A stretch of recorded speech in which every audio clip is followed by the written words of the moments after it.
You know, when you think of California, it's more than just a place on a map, right? It's it's an idea, a global force. But have you ever stopped to think about how a place named after a completely fictional island, one with mythical queens and tons of gold, became a real-world superpower? It's kind of wild. So today, let's dive into the creation myth of the Golden State. Okay, first off, just look at it. It's huge. It completely dominates the west coast of the United States. This isn't just another state. Its geography alone, stretching almost 800 miles from top to bottom, tells you a story about ambition, about scale, and about just incredible diversity. And we're talking about people, a lot of people. It is number one in the entire country by population. With close to 40 million people, it's basically a nation within a nation, just a massive hub of human energy. And all that energy, well, it powers an absolutely colossal economy. I mean, think about this. If California were its own country, it would be the sixth largest economy on the planet. But here's the kicker, the part that's really fascinating. This global giant was born from pure fiction. So yeah, to really get what California is all about today, we have to go all the way back to its mythical start, an idea that literally came out of a storybook. So, the name itself, California. Where in the world did that come from? Well, you're not going to find the answer on some dusty old map. Nope. You'll find it inside a 16th century adventure novel. Check this out. This line is from a super popular Spanish novel from way back in 1510.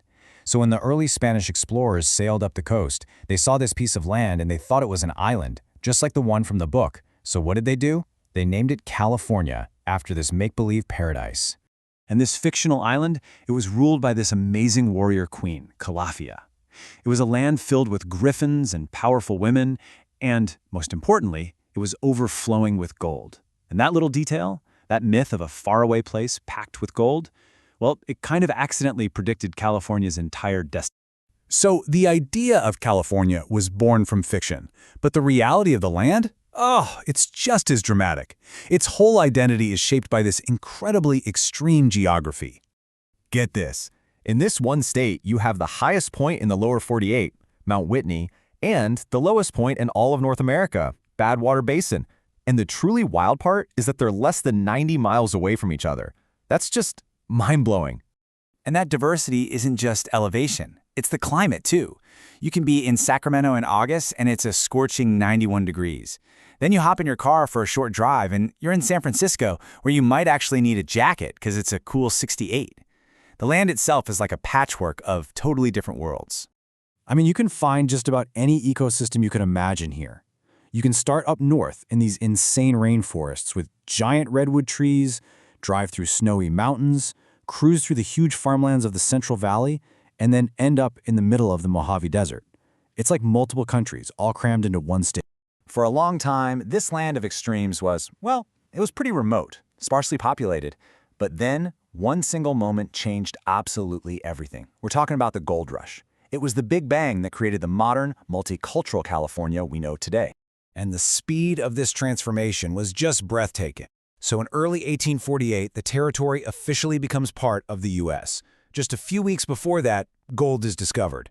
By 1850, just 2 years later, it's a full-blown state. Think about that, a modern society basically forged in 24 months.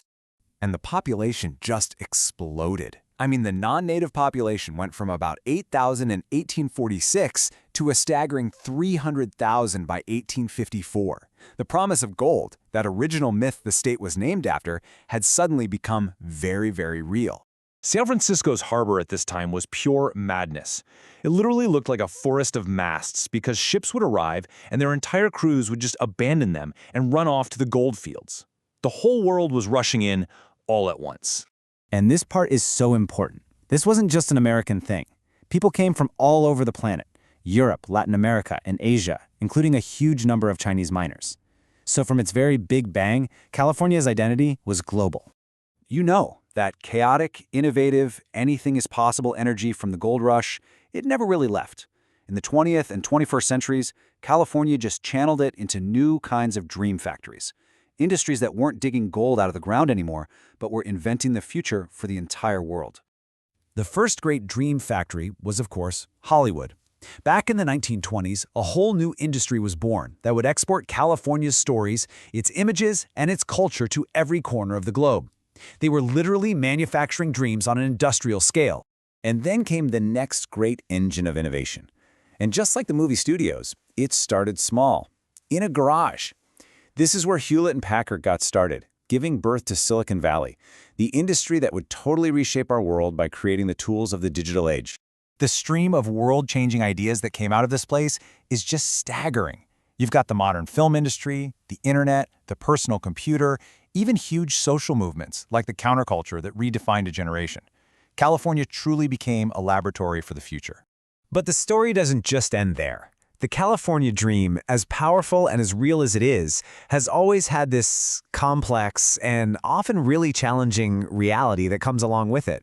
So you have this global colossus, a place that's constantly innovating and influencing the world, and yet it's now facing a very modern paradox. And it's led to something people call the California Exodus.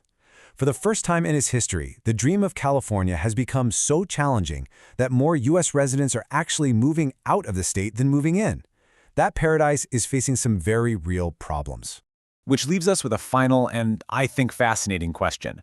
For a state that was built on a fictional dream, that endured a chaotic gold rush, and that has reinvented itself time and time again to create the future for all of us, what future is it now going to invent for itself?